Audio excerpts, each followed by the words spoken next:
Boa noite a todos. Estamos aqui inaugurando este canal da nossa casa pelo YouTube, nos dias de semana.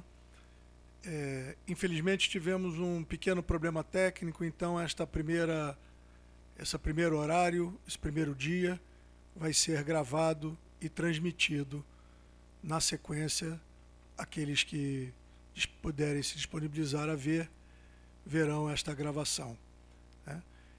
Nesse período em que as coisas estão bastante diferentes para todos nós, a casa, seguindo as instruções dos órgãos fiscalizadores, dos órgãos reguladores, do Ministério da Saúde, da Secretaria de Saúde, resolveu não ter a reunião pessoal. Mas estamos aqui inaugurando a nossa reunião pública através do canal do YouTube. Teremos reuniões às segundas e quintas, às 20 horas, aos sábados, às 19 horas e todos os dias de semana, de segunda a sexta, às 10h30 da manhã. Fazendo assim com que, não conseguindo repetir as 13 reuniões públicas que tínhamos originalmente, mas conseguimos colocar no ar, e vamos colocar no ar, 8 reuniões públicas, disponibilizando para vocês aquilo que é a nossa missão principal, que é o estudo da doutrina dos Espíritos. Então, hoje iniciamos e vamos, assim, vibrar para que esse momento possa ser passageiro e que possamos usar, então, essa tecnologia para o nosso caminhar, para as nossas reflexões. Vamos fazer a nossa prece inicial e passamos assim à palestra. Senhor Jesus, Mestre querido, a Ti dirigimos nossos corações e pensamentos com alegria e com gratidão, pela oportunidade de estarmos reunidos, ainda que virtualmente, em torno dos Teus ensinamentos e dos Teus exemplos. Que possamos fazer com que esses ensinamentos tragam para nós esclarecimento, novos conceitos, e possamos assim fazer novas escolhas, nova caminhada na nossa transformação íntima. Que os bons espíritos possam nos envolver a todos, que os bons espíritos possam envolver especialmente ao nosso companheiro Gustavo Kister, que vai fazer a exposição da noite de hoje. Que seja com a permissão desses bons espíritos, de Rita de Cássia e Maria de Nazaré, nossas patronas, de Ti, Mestre querido, mas acima de tudo, de Deus nosso Pai, possamos dar, em definitivo, por iniciada a nossa reunião desta noite. Graças a Deus. Então, Gustavo, contigo.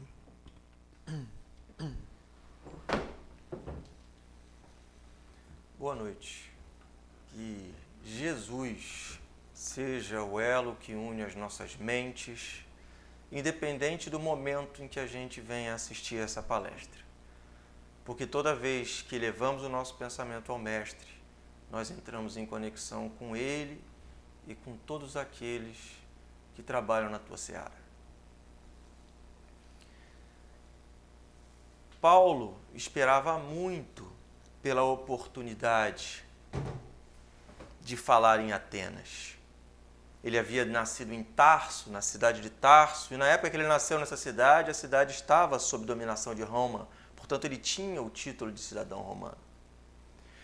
E por toda a educação, por todo o estudo que ele teve, ele sabia o que significava a cidade de Atenas, que 400, 500 anos antes abrigou ideias revolucionárias, como a ideia do átomo de Tales de Mileto, como as ideias socráticas, as ideias de Platão. Então, para ele poder ir àquela cidade e falar aonde esses grandes pensadores haviam antes falado, era uma oportunidade ímpar. Ele para a entrada da cidade, aguardando Silas e Timóteo, que iam ter com ele. Mas a expectativa e a ansiedade vai crescendo e porque Silas e Timóteo não chegam, ele decide entrar à cidade e começar a fazer as suas pregações. Então ele começa disputando espaço nas sinagogas, disputando espaço nas praças públicas, porque era assim que acontecia naquela época, né? As pessoas falavam nas praças públicas para expor as suas ideias. E Paulo começou a fazer isso. E lá pelas tantas, de tanto que ele insistiu, fizeram o convite que ele mais esperava: falar no Areópago, porque ali era o palco principal. Apenas aquelas grandes ideias eram levadas para serem lá debatidas. Silas e Timóteo já haviam chegado quando ele adentra o Areópago e toma a palavra. Paulo era um orador sem comparação. Ele conseguia envolver as pessoas com as suas palavras, ele conseguia conduzir o pensamento das pessoas, o seu magnetismo, o magnetismo da sua fala, dizem que era sem igual. E ele então começa assim fazendo. Ele começa envolvendo as pessoas, ele começa falando, porque Atenas, naquela época, era uma cidade que tinha um número muito grande de estátuas de deuses. As pessoas, os historiadores contam que eram mais estátuas do que pessoas em determinado momento. E eram tantas estátuas de tantos deuses que existia até a estátua para o Deus que ainda vai surgir, para o Deus desconhecido. De tal forma que quando esse Deus fosse descoberto, ali já teria estátua. E Paulo começa então envolvendo as pessoas, falando desse Deus desconhecido. E ele vai envolvendo a mente das pessoas, as ideias das pessoas, conduzindo o raciocínio das pessoas. Aquele homem que não era mais aquele doutor da lei do início da sua vida. Já era um homem simples, com roupas bastante simples, que trazia o corpo bastante marcado, fosse pelas pedradas que havia levado, fosse pela quantidade de açoites a que foi também submetido. Mas a sua voz, o seu raciocínio era cada vez mais claro e mais lúcido.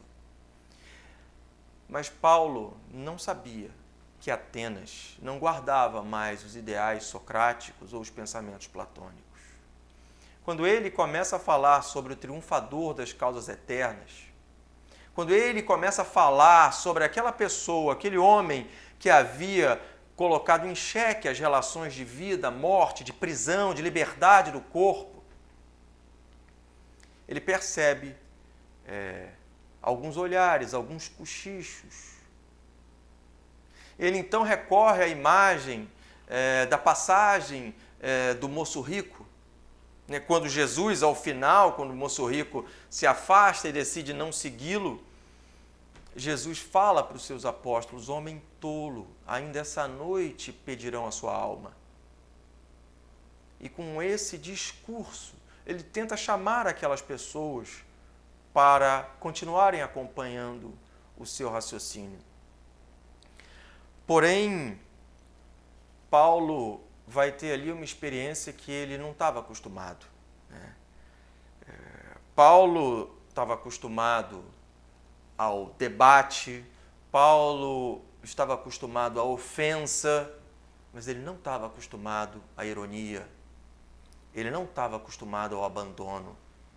E aquelas pessoas ali, elas já buscavam não mais os ideais passados dos primeiros filósofos, elas buscavam o que ainda hoje buscamos: notoriedade, visibilidade, poder, porque é isso que a nossa sociedade busca e nos estimula a buscar.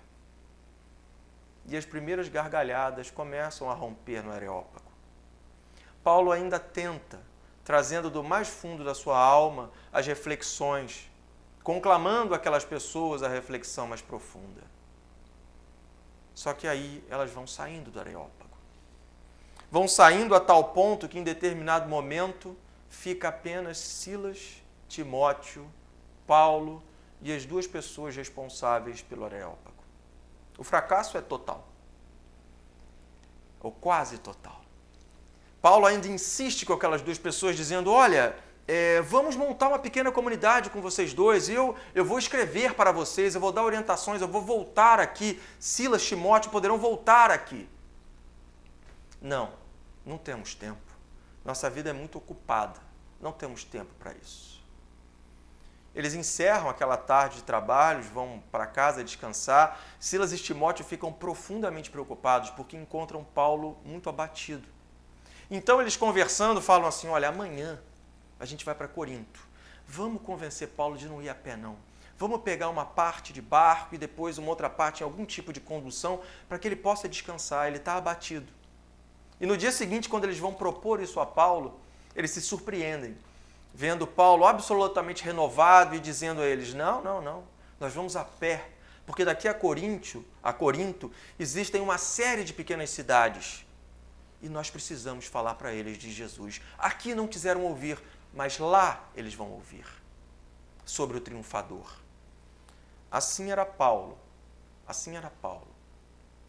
E eu faço esse introito, trago essa lembrança de Paulo por dois motivos. Primeiro, porque eu adoro falar de Paulo. E segundo, porque o tema da nossa noite é a reencarnação. Né? A casa nos propôs aqui hoje falar sobre as ideias inatas. Né? Livro dos Espíritos são 4 questões, 218 a 221, né? Onde os Espíritos tratam sobre as ideias inatas. E por que tratam isso no Livro dos Espíritos? Porque 1800 anos depois de Paulo, Kardec, um espírito altamente valoroso, um espírito da Pleiade desses trabalhadores incansáveis da seara do Mestre, faz ressurgir o triunfador das causas eternas. Qual é a causa eterna? Ora, a causa eterna da discussão é a vida e a morte. E quem é esse triunfador? Jesus trouxe o exemplo, mas Kardec esclarece quando ele vai falar da reencarnação, como instrumento da justiça divina. E é sobre isso que a gente vai falar hoje aqui com vocês. Né? Ideias inatas, né? Ou seja, conhecimentos adquiridos em outras encarnações e as lembranças desses conhecimentos, ou lembranças dessa encarnação. Essa é a nossa reflexão dessa noite.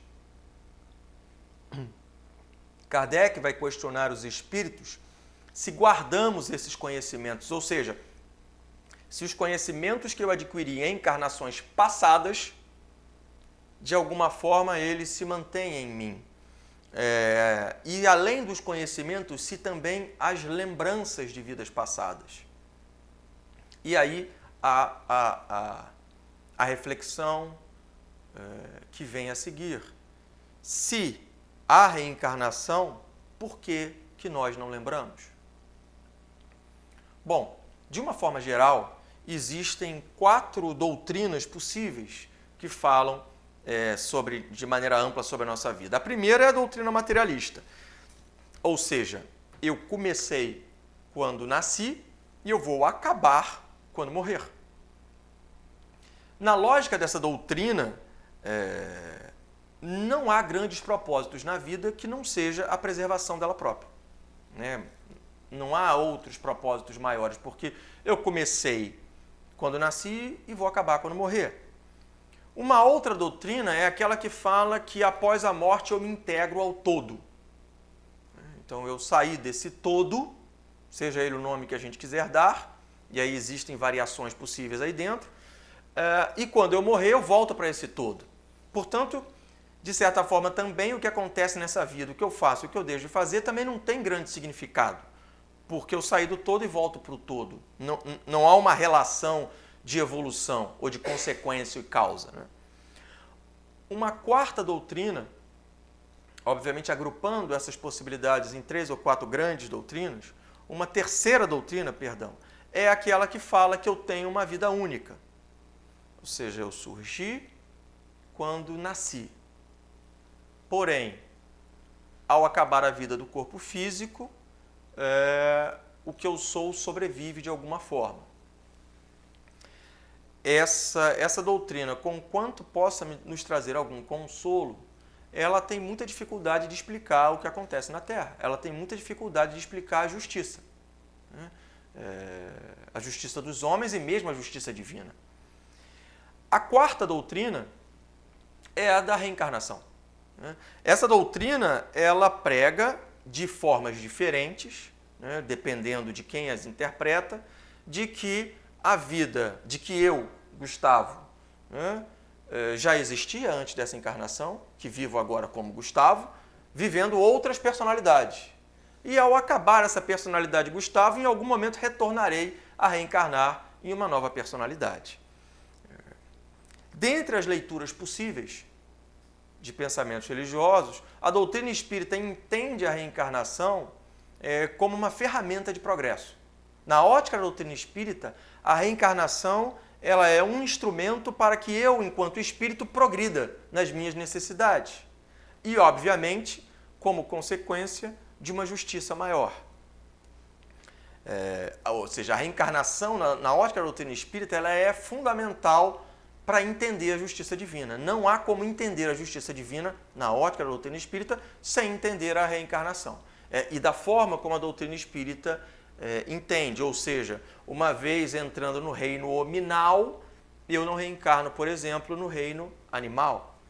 E algumas doutrinas reencarnacionistas isso é possível, e por aí vai. A reencarnação, ela é a explicação mais razoável para que a gente possa entender uma série de acontecimentos. Para que a gente possa entender, inclusive, por que algumas pessoas voluntariamente lembram de vidas passadas. Essa frase, essa afirmação, ela não é minha. Ela é de um psiquiatra norte-americano que em fevereiro de 2007, ou seja, 13 anos atrás, faleceu, chamado Ian Stevenson. Eu já falei algumas vezes sobre ele, eu gosto muito de ler e de falar sobre ele também. Porque ele era um psiquiatra norte-americano, em princípio sem nenhum tipo de religião,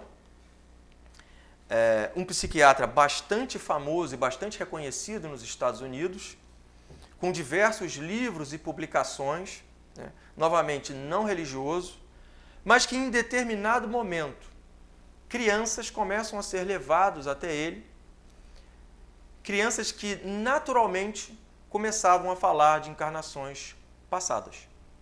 Começavam a falar de vidas passadas, começavam a dizer... na verdade, as crianças não chegavam a ele dizendo assim, olha, eu tenho uma vida passada. Não. A criança chegava para ele dizendo o seguinte, olha, eu não me chamo Gustavo, eu me chamo Antônio.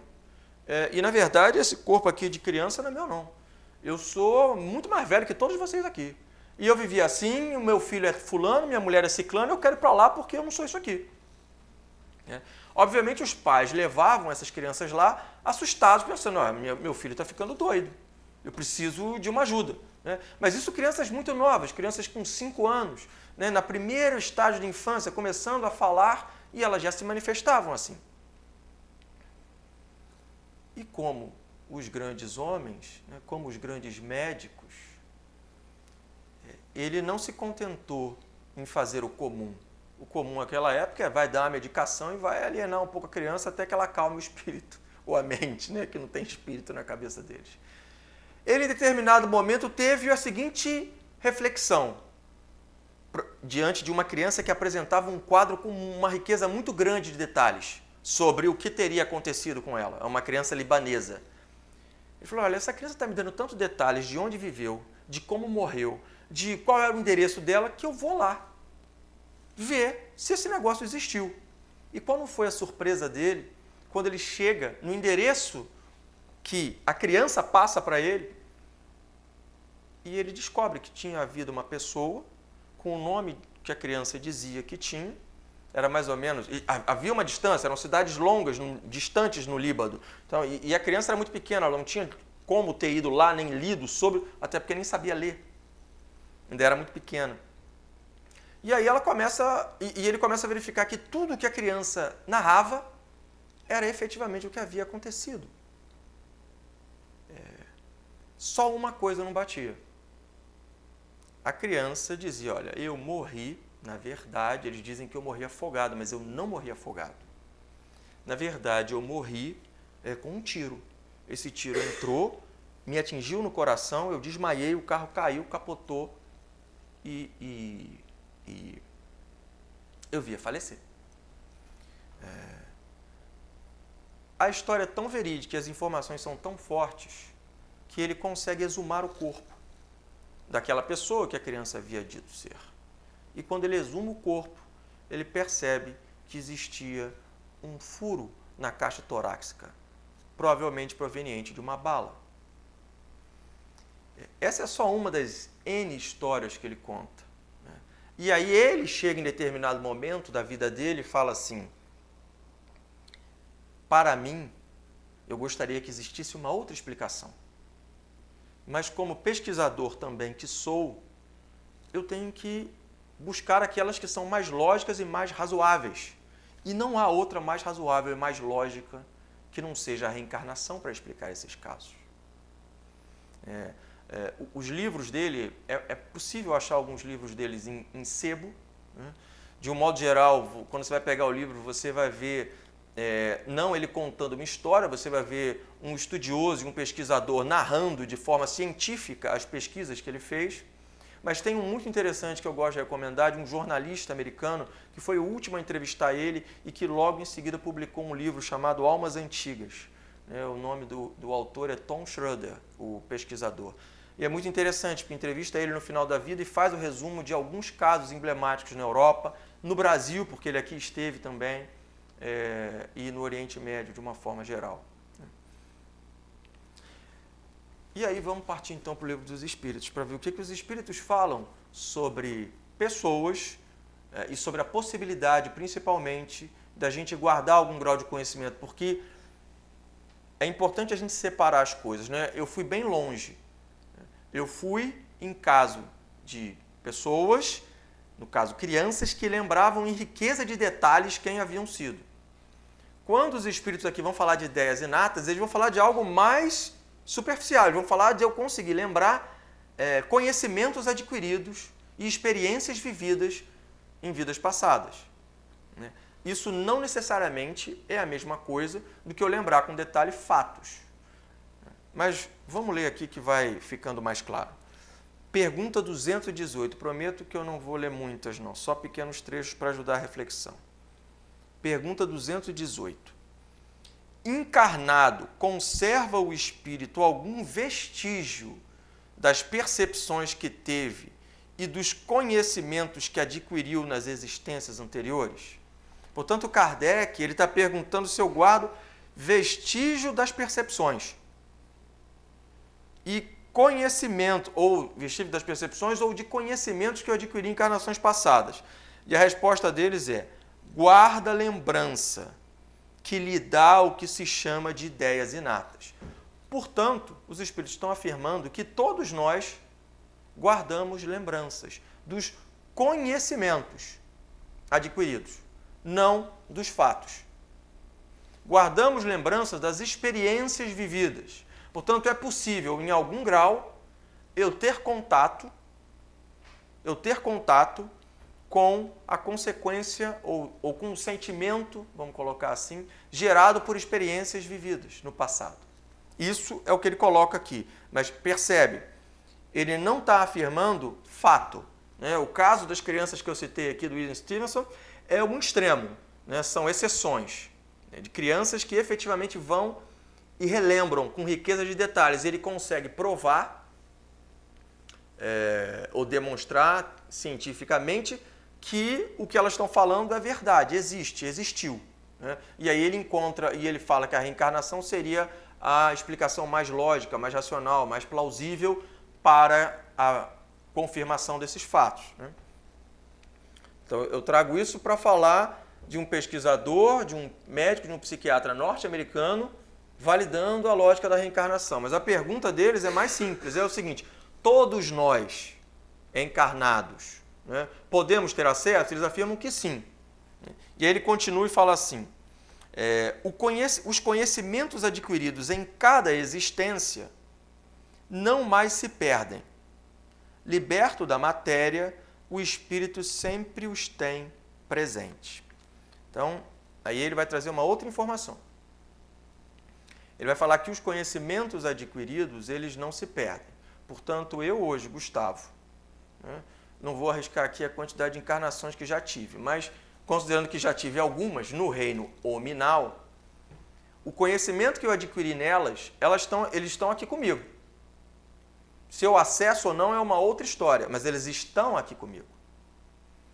Esse é um ponto. O segundo ponto que eles colocam é: quando o espírito, liberto da matéria, ou seja, após a morte do corpo físico, esse espírito pode ter acesso de maneira mais detalhada e de maneira talvez mais clara a esses conhecimentos todos. Mas aí ele continua um pouquinho mais aqui. Durante a encarnação, esquece-os em parte, momentaneamente, porém, a intuição que deles conserva lhe auxilia o progresso. Ora,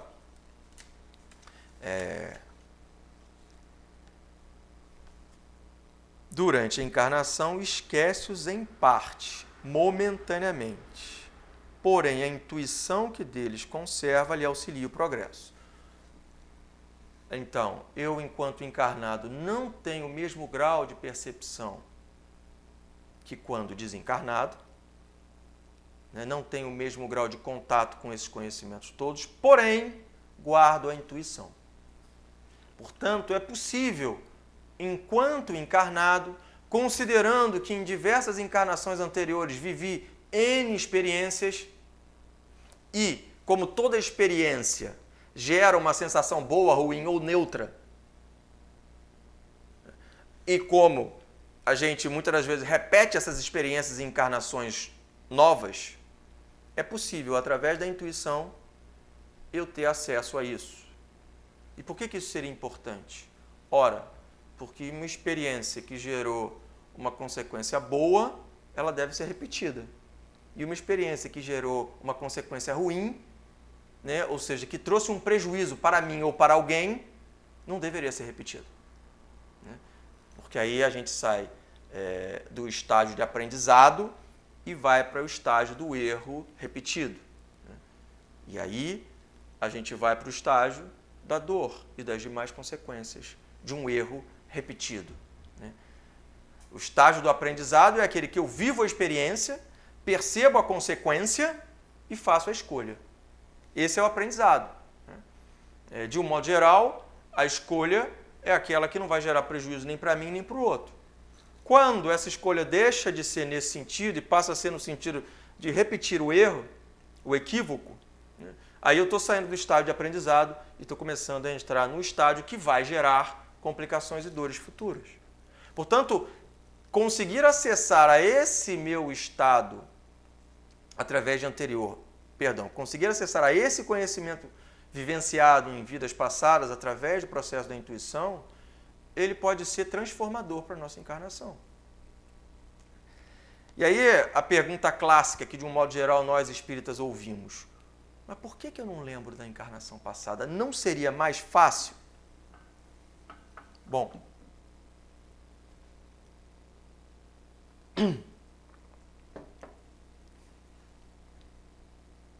qual o objetivo da encarnação? Eu não vou repetir essa pergunta porque eu sempre fico uns 15 minutos falando da pergunta 132 do Livro dos Espíritos, que é a que eu mais gosto. Mas qual o objetivo da encarnação? Depois vai lá e lê com atenção a questão. O objetivo da encarnação é progredir. Os espíritos são muito claros quando eles falam que, na ótica da doutrina espírita, as encarnações sucessivas elas têm um objetivo de me levar ao progresso.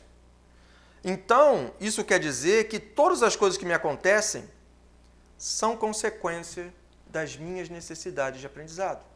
Nada que me acontece o é por outro motivo que não seja minha necessidade de aprendizado.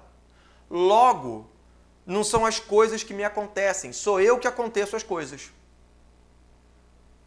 Confuso?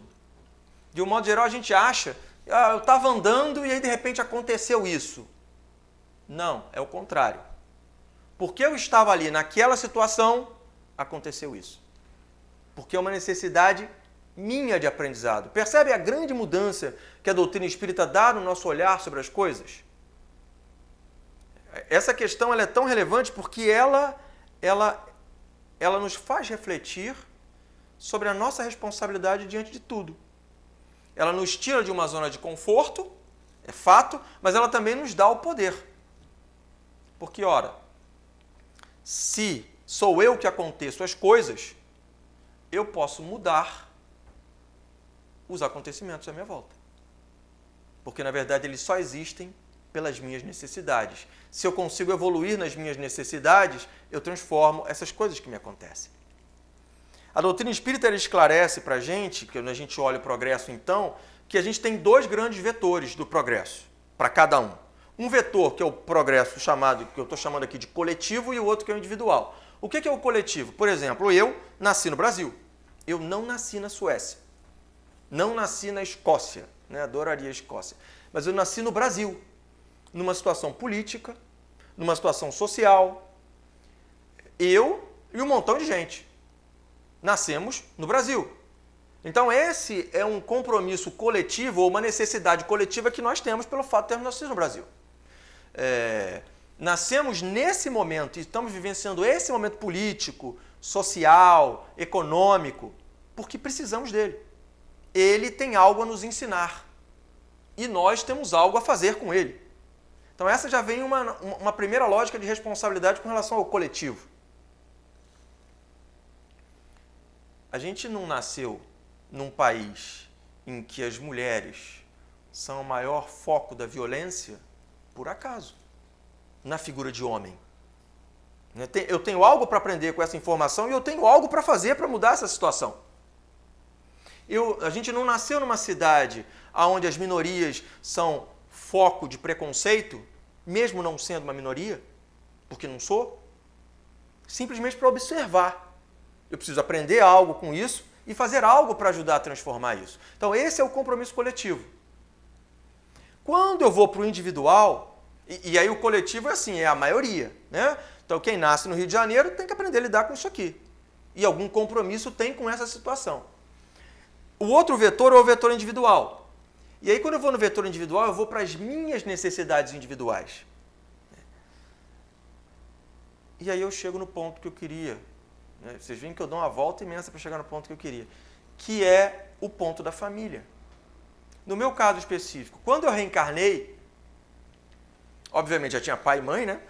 Senão não tinha vindo, e já tinha 2 irmãos. Os 2 irmãos já tinham esposa, um deles já tinha filho, e tinha tia, e tinha primo. Então, quando eu cheguei no meu grupo familiar, ele já estava todo montado. E na ótica da doutrina espírita, eu fui para esse grupo familiar, por mais que às vezes eu possa olhar e dizer o seguinte, pô, eu não me encaixo. Eu não me sinto pertencendo. Porém, na ótica da doutrina espírita, eu nasci nesse grupo familiar porque ele é a principal ferramenta para o meu progresso. Ali tem um montão de ferramenta que vai me ajudar a progredir. E me ajudar a progredir é me colocar diante de desafios. Me colocar diante de desafios. Ninguém progride no mar tranquilo. A gente progride no desafio. E aí, se a gente entender, como a doutrina espírita esclarece, que a grande maioria de nós ainda somos espíritos na parte de baixo da escala evolutiva, na fase hominal, o que vocês acham que a gente vai ter na nossa família? Mais afetos ou mais desafetos? Mais situações fáceis ou mais situações difíceis? Eu vou ter afeto, sem dúvida, até porque a ótica da encarnação, o amor de mãe, o amor de pai, vai desenvolver ali uma conexão. Porém, não é à toa que tanta gente vai na terapia para discutir os pais, para discutir a mãe, para discutir os irmãos, a mulher, o marido. Não é à toa que na época política que a gente vive, a gente tem tanto filho brigando com o pai, ou com mãe, ou com o irmão por conta da escolha da última eleição e deixando de se falar e degladiando no WhatsApp. Agora imagina se a gente lembrasse. Se a gente tem dificuldade, já lembrando que às vezes meu pai e minha mãe, quando eu era criança, assim ou assado, imagina se eu lembro quem eles foram em encarnações passadas e que em encarnações passadas as escolhas políticas dele foram muito mais complicadas, por exemplo, das que eu acho que eles fazem agora. Portanto, não lembrar da encarnação passada, na ótica da doutrina espírita, é misericórdia. Não é uma proibição. É uma misericórdia porque ainda não temos inteligência emocional para lidar com o conhecimento desses fatos, todos. Né? E aí, já me aproximando do fim, hoje, em casa, de tarde, refletindo um pouco sobre esse tema e sobre o quanto que na ótica da encarnação, sobre a possibilidade da gente em estado de intuição tomar contato com consequência de experiências passadas, eu não pude me forçar, eu não pude me negar a refletir sobre a situação que a gente vive no planeta do tal do coronavírus, novo coronavírus, né? Porque tem o antigo, agora tem o novo. E aí, um parêntese, dentro dos N parênteses que eu faço. Não vamos propagar fake news. Como André Luiz esclarece, se não me engano, no livro Agenda Cristã, o tratamento espírita, passe, água fluidificada, oração, é um eficaz auxiliar de todo o tratamento material e humano. Portanto, passe, água, oração não substitui o médico terrestre. Quando estivermos desencarnados, se a gente estiver lá no nosso lar, lá sobre a coordenação do Miguel de Luna, doutor Miguel de Luna, aí a gente vai seguir todas as orientações que ele mandar. Mas aqui na Terra, a gente busca o passe, a gente busca a água fluidificada, a gente usa a oração, porém como ferramentas auxiliares, nunca substituindo a orientação médica. E aí, o que a orientação médica e os especialistas, infectologistas recomendam nesse momento? O isolamento. E com quem que a gente vai se isolar? Com a nossa família. Percebe que esse vírus que está aí no planeta, ele está levando todo mundo a parar a sua vida externa, parar aquela agitação externa em que você só conversa com as pessoas da sua casa pelo Zap e às vezes na preguiça de digitar, ficar mandando figurinha, porque é chato digitar, então daqui a pouco a nossa conversa já não é mais por voz, é só por imagem. E está colocando todo mundo dentro de casa para conversar. Porque você vai fazer o quê? Você está em casa, no primeiro dia você vai jogar Candy Crush, no terceiro você vai fazer uns memes, no quinto dia você vai conversar. Ou pelo menos é esse o convite que esse vírus está colocando para a gente fazer. Na verdade, ele faz dois convites. Um no nível coletivo, que é a gente saber se a gente vai conseguir coletivamente nos ajudarmos. Porque eu posso ser muito novo e posso dizer, eu não vou pegar o vírus, então para mim é tranquilo. Ou se eu pegar, o efeito em mim vai ser muito complicado, então eu vou sair mesmo. Mas eu vou ser o disseminador. E no conceito coletivo mais amplo também, o respeito à opção do outro, apesar de ser muito complicado nesse momento, mas o respeito à forma do outro pensar diferente de mim. Já no vetor do progresso individual, é essa possibilidade do contato, é essa possibilidade de estar junto com as pessoas da minha família, reconectando laços que por acaso estejam desconectados, aprendendo a voltar a conversar, porque eu vou ter que ficar em casa. 1 mês, 15 dias, 2 meses. Na Espanha foi uma coisa, na Coreia foi outro, na Itália outro. A gente vai ver como vai ser aqui no Brasil.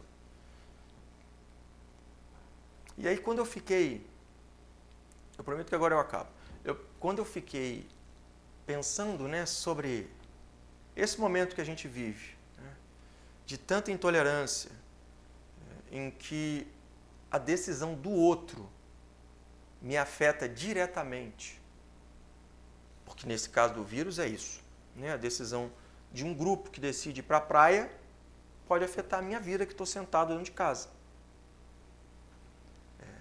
E também a possibilidade de estar em casa, voltando a me conectar com a família. Eu me lembrei de uma passagem que está lá no livro Paulo e Estevão, que são os conselhos que a Abigail dá para Paulo. E ela dá esse conselho para ele 3 vezes. Uma vez ela ainda viva, pouco antes da morte dela. E a segunda vez, numa situação muito interessante. Paulo está muito incomodado com as ações de Pedro e Tiago em relação ao movimento dos judeus e como que os judeus estavam querendo tomar conta da casa do caminho que eles tinham naquela época e do movimento cristão que surgia. Então ele se revolta e ele quer né, usar do seu poder e da sua oratória para criar um racha no movimento, que efetivamente era isso que ele ia fazer, e confrontar os judeus. Mas como ele era um homem que já tinha uma vivência bastante grande, ele resolve se isolar e entrar num estado de oração e reflexão, né? Como agora muitos de nós vamos poder fazer nas nossas casas. E aí Abigail e Estevão aparecem para ele pela segunda vez. E aí Abigail repete para ele os 4 conselhos que havia dado para ele uma vez. E que eu acho que eles são perfeitos para que a gente aprenda a lidar no coletivo com ideias que às vezes nós discordamos frontalmente e no pessoal. Para que a gente seja o pacificador que a gente tanto pede na oração de Francisco de Assis, né? Senhor, fazei-me instrumento de vossa paz. Que eu possa ser esse pacificador, né? Ela diz mais ou menos assim, Paulo, o homem consegue olhar para uma árvore e entender que essa árvore veio de uma semente. Mas só o amor consegue olhar para uma semente e perceber que ali dentro está a sombra do viajante e está o fruto daquele que tem fome. Portanto, Paulo, ama. Ama. E se você conseguir amar, Paulo, não esquece que a semente, se abandonada, ela para nada serve. Ela precisa ser colocada no solo, o solo tem que ser adubado e ele tem que ser regado. Por isso, Paulo, o meu segundo conselho para você é: trabalha. Agora, se você consegue amar e você consegue trabalhar, não esquece que algumas sementes vão dar frutos em 1 mês, 2 meses. Agora tem outros que vão levar uma vida inteira para dar um fruto. E nós, com conhecimento espírita, podemos dizer que às vezes algumas encarnações. Portanto, Paulo, espera, como Deus até hoje espera pacientemente pela escolha de cada um de seus filhos. Mas agora, se você consegue amar, trabalhar e esperar, perdoa. Perdoa. Porque isso você vai precisar fazer. Na Terra, somos todos em aprendizado e, portanto, todos vamos nos magoar. Por isso, Paulo, ama, trabalha, espera e perdoa. Que a gente possa aproveitar esses momentos que a vida nos impõe uma reflexão para, junto com os nossos e junto com aqueles com quem a gente se conectar pelas redes, pacificar os corações. Porque é isso que a gente precisa agora. Que Jesus nos abençoe agora e sempre.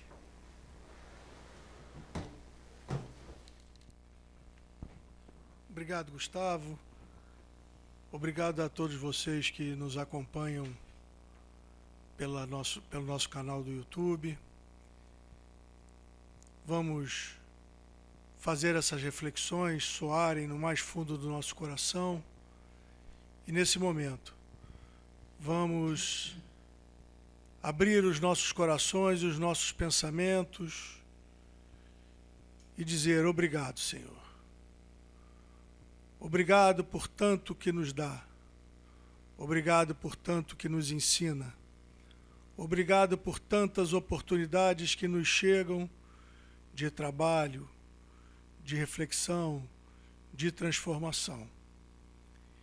Que possamos seguir esse conselho de Abigail e de Estevão e possamos amar, trabalhar, esperar, perdoar aos nossos, a nós mesmos e a tantos outros que nos cercam e conosco convivem.